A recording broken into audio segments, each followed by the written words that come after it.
ইসলামী ব্যাংকে নিয়োগ সংক্রান্ত একটি গুরুত্বপূর্ণ ভিডিওতে আপনাদেরকে অভিনন্দন জানাই। আপনারা যারা ইসলামী ব্যাংকে চাকরির জন্য আবেদন করবেন বা চিন্তা করছেন যে আপনাদের কবে নিয়োগ বিজ্ঞপ্তি প্রকাশ করা হবে, অনেকে প্রশ্ন করেছেন আমাদের গত ভিডিওতে। আমরা আপনাদেরকে আজকে সম্পূর্ণ দেখিয়ে দিব। তো পুরো ভিডিও জুড়ে আপনারা আমাদের সঙ্গে থাকলে আপনি আজকে জানতে পারবেন ট্রেইনি ফিল্ড অ্যাসিস্ট্যান্ট অফিসার পদে যেই নিয়োগ বিজ্ঞপ্তি প্রকাশ করা হয়েছে সেটার প্রক্রিয়া কি ধাপে আপনি আবেদন করতে পারেন এবং সিস্টেমটা কি সবকিছু বলে দিব। আজকে জাস্ট আমরা নোটিশটা জানাবো এবং আমাদের পরবর্তী ভিডিওটা থাকবে কিভাবে আবেদন করতে হবে। এই পদে আবেদন করার জন্য আপনার কি পেপারস লাগবে সবকিছু আজকে ভিডিও থেকে জানবেন এবং পরবর্তী ভিডিওতে আপনি রেডি হয়ে আবেদন করার জন্য চলে আসবেন। তো আপনারা যারা আমাদের মাধ্যমে আবেদন করতে চান অবশ্যই আমাদের স্ক্রিনে হোয়াটসঅ্যাপ নাম্বারে যোগাযোগ করলে আমাদের মাধ্যমে আবেদনগুলো করতে পারবেন। তো মূল ভিডিওতে চলে যাব। তার আগে বলবো আপনারা যারা দেশে বা বিদেশে চাকরির জন্য দক্ষতা উন্নয়ন সার্টিফিকেটগুলো গ্রহণ করতে চান যেমন computer, electrical, electronics, house wiring, housekeeping ইত্যাদি এই ক্যাটাগরি প্রচুর পরিমাণে কোর্স ওয়েবসাইটে দেওয়া আছে। কোর্সগুলো করে আপনারা সেখান থেকে অনলাইন ভেরিফাইড সার্টিফিকেটগুলো খুব সহজে গ্রহণ করতে পারেন, যেগুলো সারা পৃথিবীর যেকোনো জায়গা থেকে সার্চ করলে অনলাইনে খুব সহজে পাওয়া যাবে। তো আমরা চলে যাচ্ছি আজকের ইসলামী ব্যাংকের নিয়োগের মূল ভিডিওতে।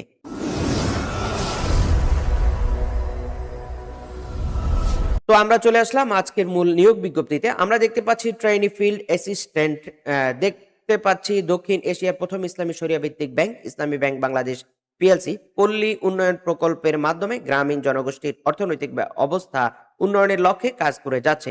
প্রকল্পের ট্রেইনি ফিল্ড অ্যাসিস্ট্যান্ট পদে নিয়োগের জন্য উদ্যমী, পরিশ্রমী এবং উপযুক্ত যোগ্যতা সম্পন্ন আগ্রহী বাংলাদেশী পুরুষ নাগরিকদের নিকট থেকে অনলাইনে দরখাস্ত আহ্বান করা যাচ্ছে। এই পদে নিয়োগের জন্য প্রয়োজনীয় শর্তাবলী নিম্নরূপ দেওয়া হলো। শিক্ষাগত যোগ্যতা স্নাতক অথবা সমমান, স্নাতক পাস হতে হবে। বয়স হচ্ছে 30 ডিসেম্বর 2025 ইং এ ন্যূনতম 21 বছর থেকে 32 বছর বয়স নিশ্চিত করার জন্য এসএসসি বা সমমানের সার্টিফিকেট উল্লেখিত জন্ম তারিখ বিবেচনা করা হবে। এক্ষেত্রে কোনো হলফনামা গ্রহণ করা হবে না। বেতন স্কেল ব্যাংকের বিদ্যমান বিধি অনুযায়ী হবে। শিক্ষানবিশকাল শিক্ষানবিশকাল হচ্ছে 6 মাস। শিক্ষানবিশকাল সন্তোষজনকভাবে সম্পন্ন করার পর নিয়মিত বেতন স্কেল চাকরিতে স্থায়ী করা হবে। অন্যান্য শর্তাবলী চাকরিতে প্রার্থীদেরকে যথাযথ কর্তৃপক্ষের মাধ্যমে আবেদন করতে হবে। এ পদে শুধুমাত্র পুরুষ প্রার্থী আবেদন করতে পারবেন। লিখিত এবং মৌখিক পরীক্ষার জন্য কোনো ভ্রমণ ভাতা বা দৈনিক ভাতা প্রদান করা হবে না। নিয়োগ পরীক্ষার সকল পর্যায়ে একই ধরনের স্বাক্ষর ও ছবি প্রদান করতে হবে। অসম্পূর্ণ অথবা ভুল তথ্য সম্বলিত আবেদনপত্র বাতিল বলে গণ্য হবে। আমরা দেখতে পাচ্ছি নিয়োগ পদ্ধতি। প্রার্থীদের মধ্যে হতে বাছাই প্রক্রিয়ার মাধ্যমে সংক্ষিপ্ত তালিকা প্রস্তুত করা হবে। সংক্ষিপ্ত তালিকাভুক্ত নির্বাচিত প্রার্থীদের লিখিত ও মৌখিক পরীক্ষায় অংশগ্রহণ করতে হবে। নিয়োগ সংক্রান্ত যে কোনো বিষয় কর্তৃপক্ষের সিদ্ধান্ত চূড়ান্ত বলে